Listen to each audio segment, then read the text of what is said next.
Welcome back to the deep dive. And hey, I really have to kick this off with a massive thank you to you, the listener, who pointed us towards this stack of sources. Yeah, seriously, thanks. When your request landed asking about the Vimana Chronicles, yeah, the first reaction was pretty standard. Okay, probably a documentary, maybe a book series adaptation, something neat and tidy. But the files you sent, they told a very different story almost immediately. You hadn't just flagged one specific thing. Not at all. You basically dropped us right into this huge swirling tangle of information.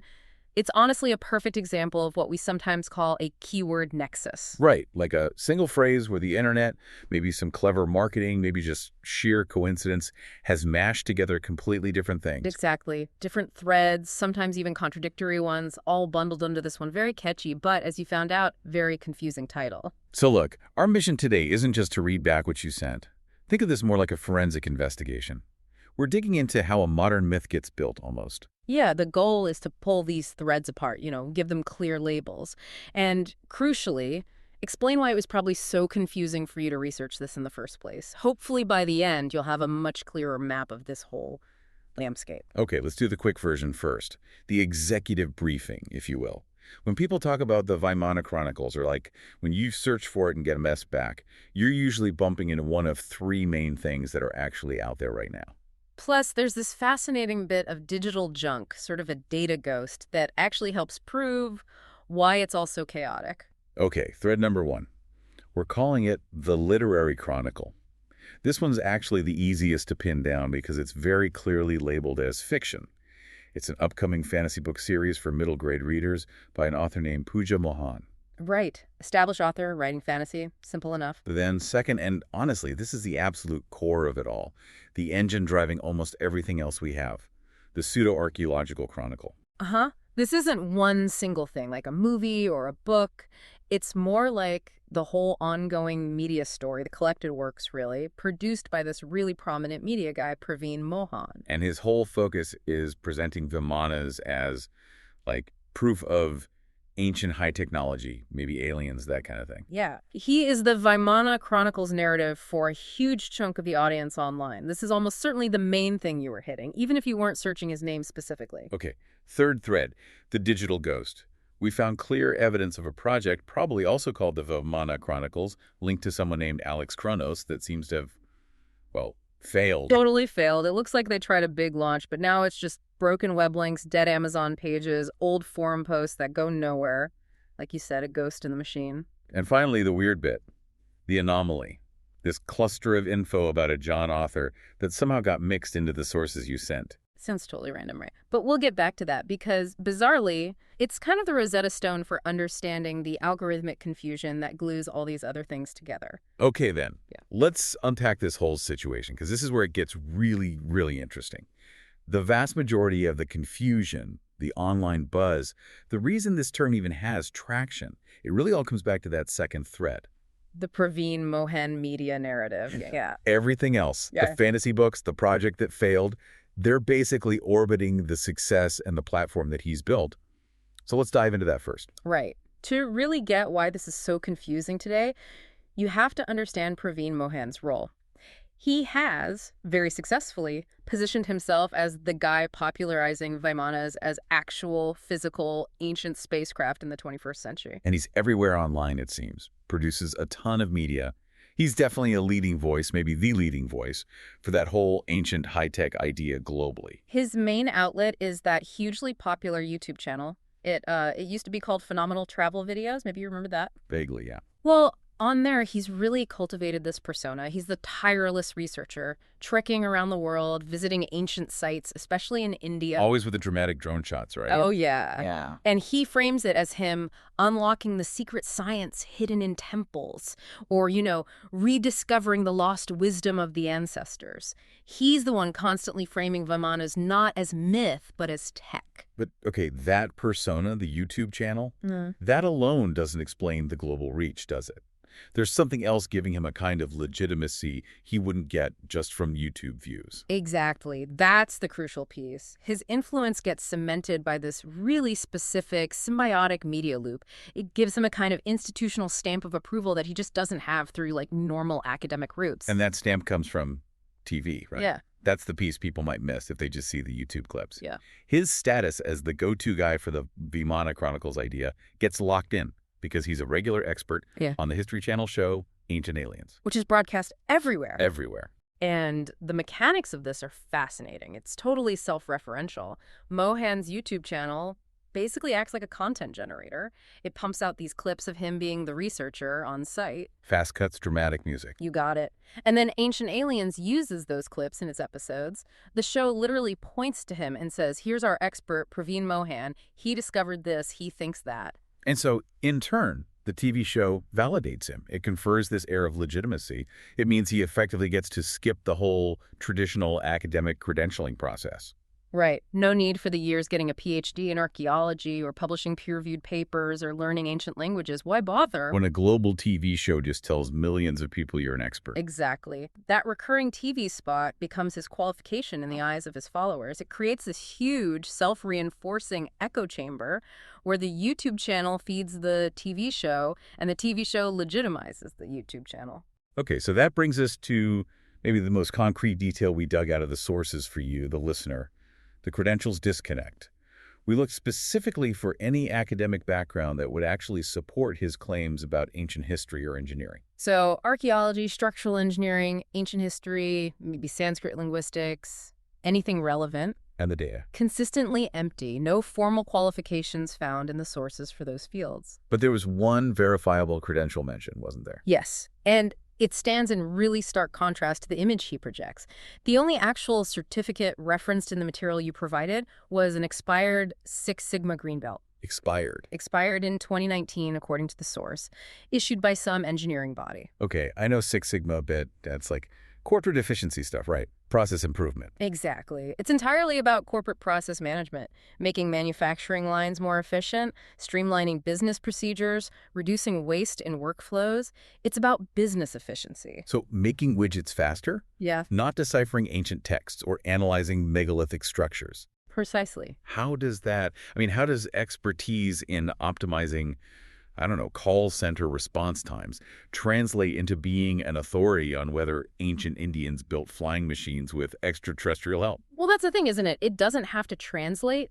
The media ecosystem does the translation for him. The TV show says expert, and that overrides the actual credentials. So the disconnect itself highlights how his authority is built. It's not academic expertise. It's media exposure, content production skill, and the legitimacy granted by that TV platform. It's credential migration, basically, using legitimacy from one domain, media presence, to claim authority in another, ancient history. Okay, so he's got this platform, this conferred authority. What are the actual core claims he's making that form this sort of unofficial Vimana Chronicle?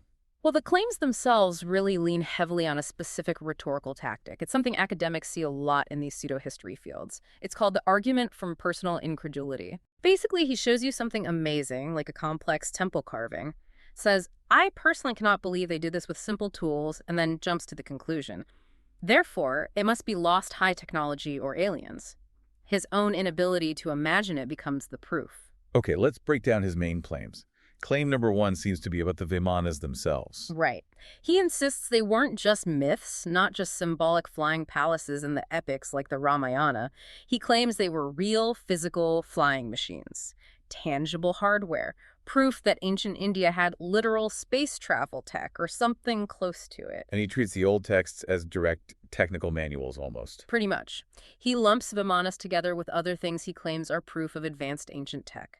We saw a great example in that Reddit AMA transcript you sent. Someone pressed him for examples of lost technologies. And what did he list? His reply was Vimanas, for example. Plastic surgery, which is clearly explained in Sushruta Samhita. Batteries, and many, many more. See how he does that? Yeah, he mixes something potentially historical, like early surgical descriptions in the Sushruta Samhita. Which is a real text describing medical procedures, though plastic surgery might be an anachronistic term. With the purely mythological Vimanas, and then throws in batteries, probably referring to the Baghdad battery idea, another pseudo-archaeology staple. He treats them all as equally solid proof of a hidden high-tech past. Exactly. And claim number 2, this is really the bread and butter of his YouTube content. The visual evidence based on what he calls ancient machining. This is where he visits the temples and points at stuff. Right. His whole method relies on going to these incredible sites, the Kailasa Temple, which is carved out of a single rock, or complex Khmer temples in Cambodia, and he zooms in on specific features. Like what? What does he focus on? Things like holes drilled into hard stone, surfaces that look incredibly smooth, almost polished granite, or shapes that he claims look like they were turned on a modern lathe machine. Things that look too precise, too perfect for hand tools in his view. And the argument is always the same. Since he can't personally picture how ancient craftsmen could achieve that result with chisels, hammers, and maybe simple drills and polishing techniques. even though archaeologists and experimental archaeologists often can explain and even replicate these techniques. Right. Since he finds it incredible, the only explanation left, for him, must be lost technology or secret science, probably given by higher beings or aliens. It's pure argument from incredulity every time. And this really brings us back to that rhetorical tactic you mentioned. It seems critical for understanding how to evaluate this stuff if you're encountering it online. It's the absolute foundation of pseudo-archaeology worldwide. It works by saying the conventional explanation, which might be complex, maybe involve painstaking labor over years, maybe requires understanding historical context, is just too boring or unbelievable. So the extraordinary claim wins by default. Pretty much. And that Reddit AMA, again, it had this perfect, almost brutally honest admission of how this works. He was challenged about a specific claim, something about a perfect cylinder found at a site. The challenger mentioned the standard explanation that such things were ground and polished meticulously over long periods using known techniques. Techniques documented historically and archaeologically. Exactly. But Mohan's response, he just dismissed it. He wrote, "But this will not magically polish an object into a perfect cylinder." See that? He labels the actual known laborious method as magic. Wow. Flipped it completely. Completely. But then when he was pressed to give details on his alternate, okay, if it was a machine, what kind, what powered it, what were the tools made of, basic technical questions. Dodged. Total dodged. He explicitly stated, and this quote is just chef's kiss, "I try not to make the video boring by making them too long. Most of my viewers are not interested in these details." No way. He actually said that. Yep. It's a goldmine. It's basically admitting detailed scrutiny, the kind that might actually test my hypothesis or, prove me wrong, is bad for viewership numbers. So avoid the boring stuff, like facts and evidence, because the audience prefers the mystery. Precisely. His success relies on pointing at an anomaly, waving away the standard explanation as impossible or magic, asserting secret science as the only alternative, and then crucially never providing any testable details for that secret science claim. It's all assertion, no demonstration. Okay, and this approach, this rhetoric, it feeds directly into his underlying ideology, doesn't it? This isn't just about cool ancient gadgets. It's framed as something much bigger. Oh, absolutely. It's explicitly conspiratorial. And in academic terms, it has a strong Gnostic flavor. Gnostic meaning. Meaning it's based on revealing secret hidden knowledge. The whole narrative is mainstream academics, the establishment, they're either hiding the truth or they're too arrogant and blind to see it. But I will reveal the dark truth to you, my enlightened audience. So he and his followers possess special knowledge the rest of the world is denied. Exactly. It positions them as initiates into a suppressed reality. And that suppressed reality usually involves this secret science being linked to, you guessed it, extraterrestrials or some kind of higher beings who visited Earth and gave humanity this tech. Right. It elevates the whole thing beyond just history into a cosmic revelation. He's not just a researcher, he's a revealer of hidden truths. Precisely. That's the appeal. Okay, so given this huge platform, this specific ideology, it's probably no surprise that the mainstream academic world isn't exactly thrilled. What's the critical reception like? Extremely negative, as you'd expect. He's consistently pointed to in academic critiques as a key figure promoting what they call pseudo-archaeology. Which just means presenting speculation or theories that are easily disproven as if they are established historical fact, often with a sensationalist or ideological motive behind it. And analyses of media specifically call out his role on Ancient Aliens for giving an undeserved air of expertise to claims that have no real scholarly backing. they see the show as laundering fringe ideas into the mainstream. Essentially, yes. Solidifying the narrative for a massive audience that might not have the background to evaluate the claims critically. And the criticisms go beyond just saying his ideas are wrong, right? Some sources mentioned concerns about misrepresentation, things with potentially bigger cultural impacts. Yes, and this is an important point we need to relay impartially, based on the critiques in the sources. There was specific scholarly criticism focusing on how he presented certain Khmer temples in Southeast Asia, like Angkor Wat. What was the issue there? The critique alleged that his narrative, which apparently blamed later Buddhists for desecrating or altering parts of the temples, supposedly built by an earlier, more advanced civilization, wasn't just inventing history. Okay, what else? The critics argued it actively erased the actual achievements of the Khmer Empire by attributing the incredible stone construction, the intricate carvings, the complex water management, not to the documented skills and labor of the Khmer people over centuries, But instead to Angkor. to mysterious lathe machines or alien technology. The argument was that this effectively diminishes the historical context and the real human ingenuity of that civilization. Sort of implies they couldn't have done it on their own. That was the core of the critique, yes. Some critics in the sources describe this kind of approach where complex achievements of non-Western or ancient peoples are attributed to external forces as potentially smacking of racism and ignorance because it subtly suggests these cultures needed outside help. It's an argument that pseudo-archaeology itself can undermine the heritage it claims to be exploring. Okay, so he's facing pretty sharp factual and cultural criticism from academics. But his platform is huge, his followers are loyal. This must be where that media shield defense comes in. How does he protect the narrative if he can't defend the facts? Yes. This is maybe the most crucial part for understanding why these narratives are so persistent today. He, or perhaps more accurately, the media ecosystem around him, has perfected a way to deflect any criticism. How does it work? It works by fusing his personal, highly speculative theories about ancient tech directly with the much broader, more emotive concepts of cultural identity and national heritage. Gotcha. So attacking the theory becomes attacking the culture. Exactly. Let's look at that specific example from 2021 you flagged in the sources. It's a perfect illustration. This was about YouTube taking down one of his videos. Right. Now, YouTube might remove a video for lots of reasons. Copyright strike, maybe it violated their misinformation policy, it could be anything technical. But did the article discussing it address the factual reason for the removal? Let me guess. Nope. Nope. Instead, the author immediately jumped to speculating that Mohan was being blacklisted because he takes the name of Shiva. Wow. And then they explicitly accused YouTube of trying to prevent content that supports Indian culture and heritage. The actual potential reasons for the takedown, completely ignored. So any criticism, even a platform's technical decision, gets instantly reframed as an attack on religion or culture. Precisely. It's an incredibly effective rhetorical shield. It means his specific, often outlandish claims about ancient lathes or alien intervention are suddenly wrapped in the flag of Indian culture and heritage. Which makes him almost untouchable by factual debate. Totally. Because if you try to debunk the claim scientifically or point out the lack of evidence or highlight the academic consensus, you're not just disagreeing with Praveen Mohan anymore. You're now positioned as someone attacking Indian culture or Hinduism or national pride. So the debate shifts from science and history to culture and politics. Exactly. The theories themselves never have to withstand factual scrutiny because they're defended on completely different grounds. This dynamic insulates the narrative, allows it to persist and grow.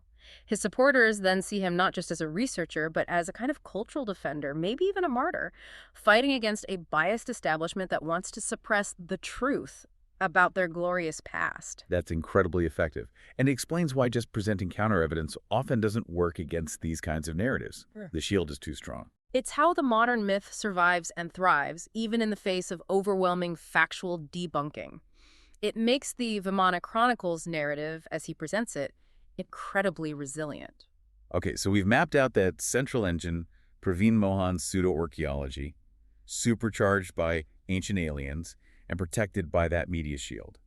Now let's look at the other two pieces that add to the confusion around the Vimana Chronicles name.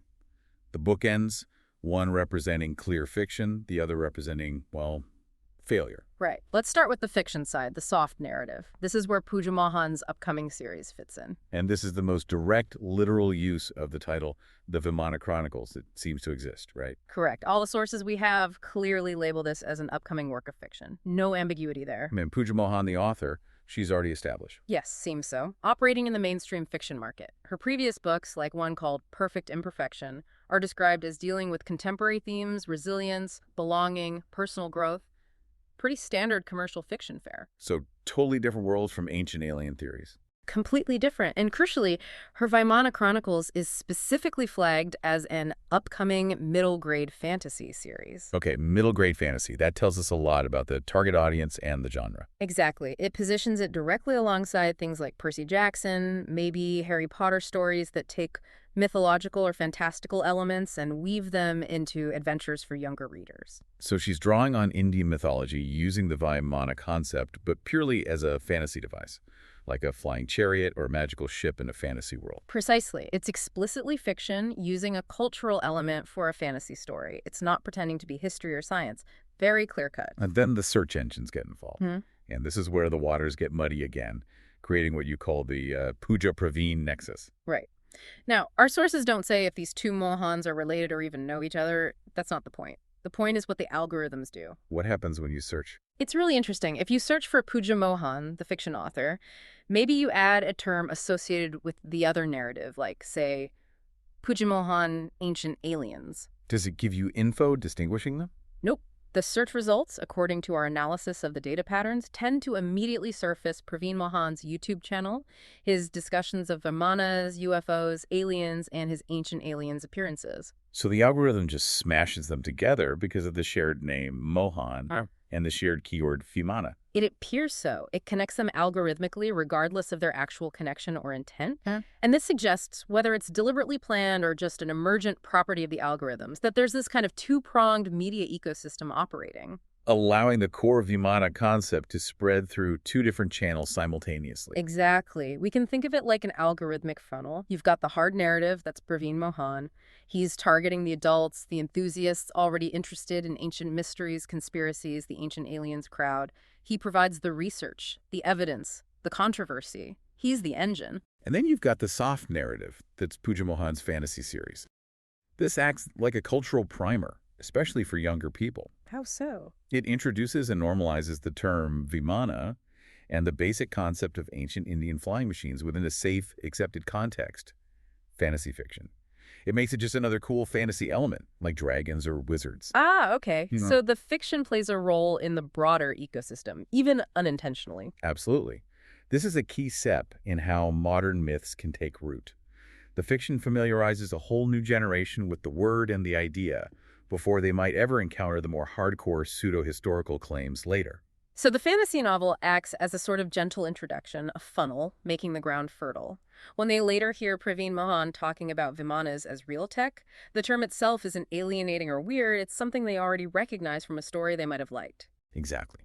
It's a really powerful way to build acceptance for a concept. Start with fiction, make it culturally familiar, and then have the pseudo-factual narrative ready to provide the real story behind it later. A very effective, if possibly accidental, one-two punch. Okay, that makes sense. Now, what about the other bookend?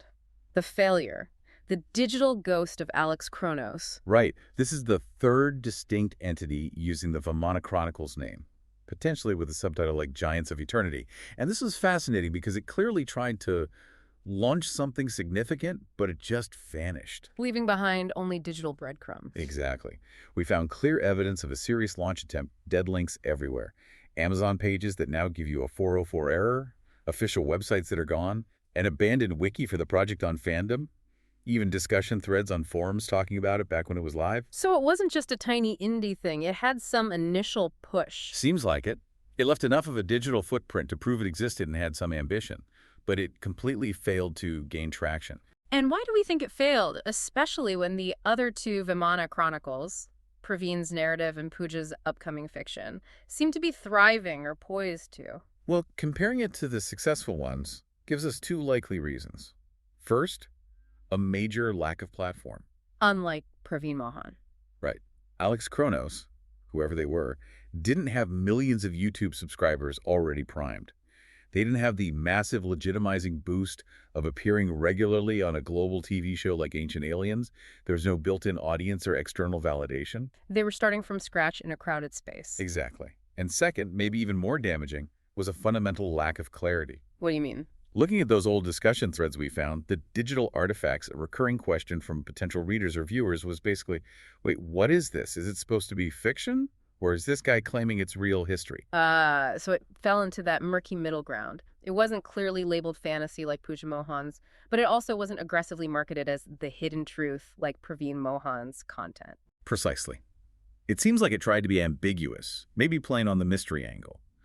But that ambiguity, which can sometimes work in marketing, seems to have backfired here. Because it didn't appeal strongly to either audience. The fiction readers weren't sure, and the pseudo-history believers weren't sure if it was real enough. That's the hypothesis. By blurring the lines, it failed to build a solid community around either pole. It didn't offer the clear escapism of fantasy, nor did it offer the conspiratorial truth of pseudo-archaeology, so it just fizzled out. Interesting. So just using the hot keywords Vimana Chronicles wasn't enough. You need either the massive platform and media validation like Praveen, or the clear genre definition and market placement like Pooja. The middle ground was death. Seems that way. It's a great control case showing what happens when you try to enter this nexus without the right strategy or backing. Okay, this leads us perfectly into maybe the strangest, but also weirdly the most revealing piece of the puzzle you sent us, the part that really hammers home that this whole thing is a deep dive into data chaos. You mean the John Author stuff? The John Author cluster. Yeah. If you were just looking at the raw data files we got based on your initial query, you'd be completely scratching your head at this point. Because it seems totally unrelated. Totally. Suddenly, mixed in with Vimanas and Ancient Aliens and fantasy novels, we get this big chunk of information about the Gospel of John. Discussions about who wrote it, when, the historical context. Okay, biblical studies, that's a left turn. Then there's stuff about a 19th century American philosopher and historian named John Fiske, his biography, his ideas on evolution and sociology. John Fiske. Never heard of him. What's he got to do with ancient India? Absolutely nothing. And then there's material on the medieval legend of Prester John. Prester John, the mythical Christian king somewhere out east. That's the one. Again, zero connection to Vimanas, Mohan, or anything else we've been talking about. It's just there in the data pile labeled Vimana Chronicles. So wait, we've gone from ancient flying machines to the New Testament, 19th century American philosophy, and medieval Christian myths. How on earth did that happen? That's the million-dollar question.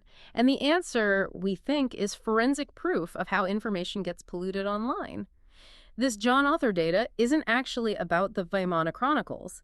It's evidence of a database search gone wrong. Like a glitch in the matrix? Kind of. Our best guess is that whatever system pulled this data together got confused. Maybe it started searching for the author of the Vimana Chronicles. But because there isn't one clear author, is it Praveen, Pooja, Alex Kronos? Or maybe due to some other keyword collision. It just defaulted to something generic. We suspect it defaulted to searching for patterns like John Author or John Author of. Why John?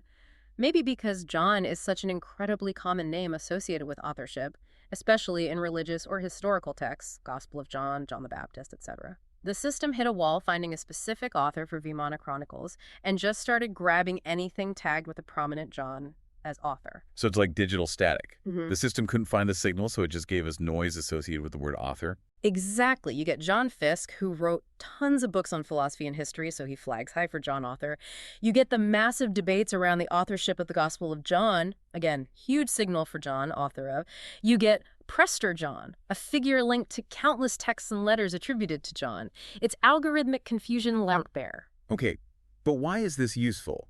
Isn't it just junk data we should ignore? No. Because it's not just junk. It's a digital fossil, as you put it earlier. It perfectly demonstrates the mechanism behind the entire confusion you experienced with the Vimana Chronicles. Oh, so. The very same algorithmic process that mistakenly lumps together the Gospel of John, John Fiske, and Prester John just because they share keywords like John and author, is the exact same process that mashes together Pooja Mohan's unrelated fantasy novels, Praveen Mohan's unrelated pseudo-archaeology media empire, and the Ghost of Alex Kronos' failed project. Because they all share the keywords Vimana, Chronicles, and maybe even Mohan. Precisely. The algorithm isn't thinking. It's not understanding context or genre or intent. It's just matching keywords that appear frequently together or in proximity across vast databases.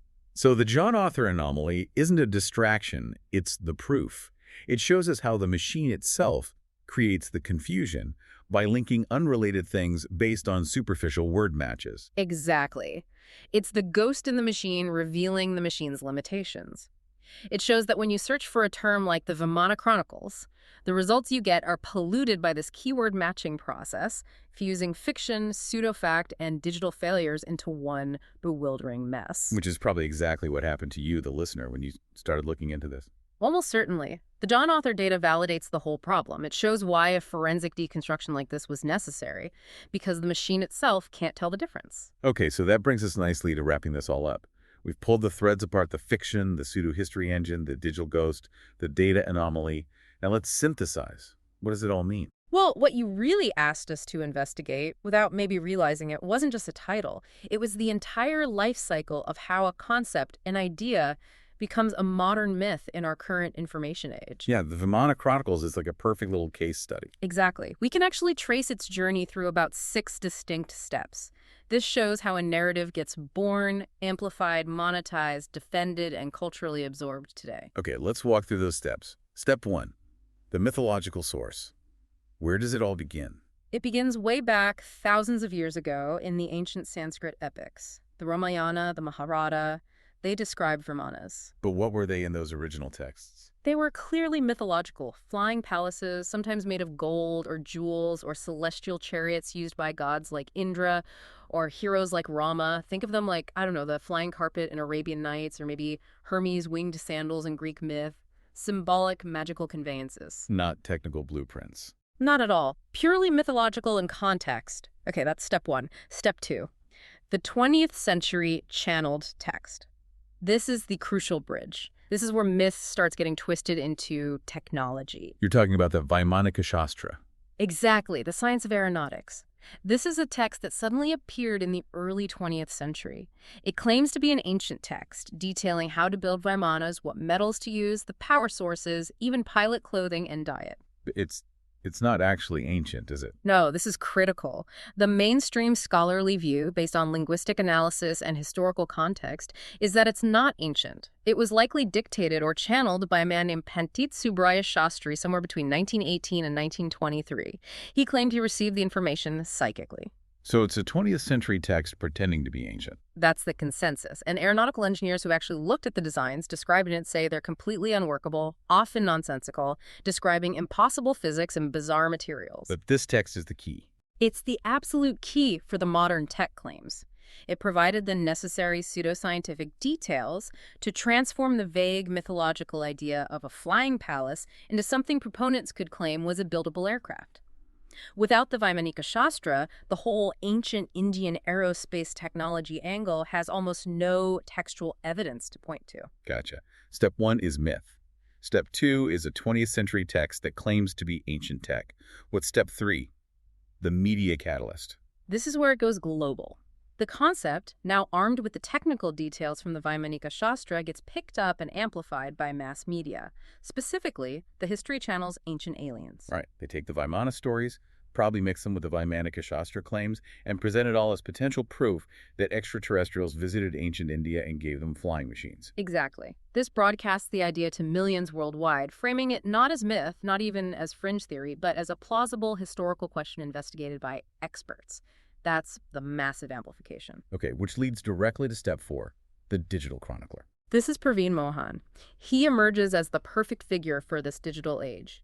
He uses YouTube, leverages his Ancient Aliens appearances, and essentially creates his own ongoing, monetized media series about Vimanas. He becomes the de facto keeper of the Vimana Chronicles narrative online.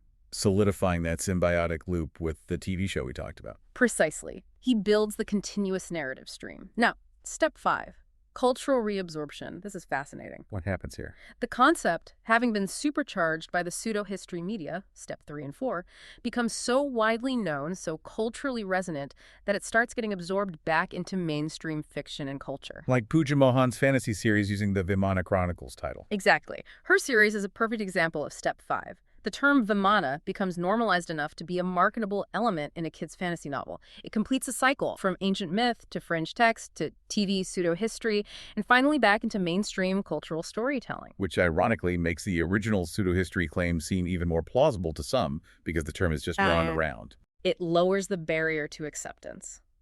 And finally, step 6, the digital detritus. Leftovers. Yeah, the failed projects like Alex Kronos's attempt, the weird algorithmic errors like the John Author cluster. These are the fossils left behind by this high-energy information explosion. They're evidence of the confusion and the market saturation, but they aren't driving the myth itself. They're just the digital dust. Wow. Okay, that 6-step life cycle really puts the whole thing into perspective. From ancient myth to modern meme, essentially. Pretty much. So after all that digging, we can finally give you, the listener, a clear guide. You want to know about the Vimana Chronicles. Okay, here's how to actually find what you might be looking for now that we know the different entities involved. Right. If what you want is fiction, like a fantasy story for younger readers inspired by Indian mythology, then you should specifically look for Puja Mohan's Vimana Chronicles. Know that it's marketed as fiction, functioning as that cultural primer. Okay. If you happen to stumble upon references to the Alex Kronos project, maybe Giants of Eternity. Recognize that as a digital dead end. It functions now only as evidence of a failed launch. The platform wasn't there, the message was unclear. Probably not worth chasing down further unless you're into digital archaeology itself. And finally, if what you're actually encountering or searching for is the ongoing online discussion, the YouTube videos, the TV segments about Vimanas, as opposed to ancient technology or proof of aliens, then you are looking at the Praveen Mohan narrative.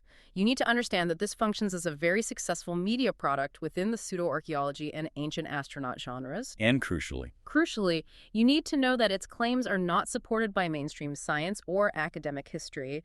The proponent's verifiable background, per the sources, is in business process management, not the relevant historical or technical fields. and remember that defense mechanism. If you see factual criticism being leveled against this narrative, Watch for how quickly that criticism gets reframed.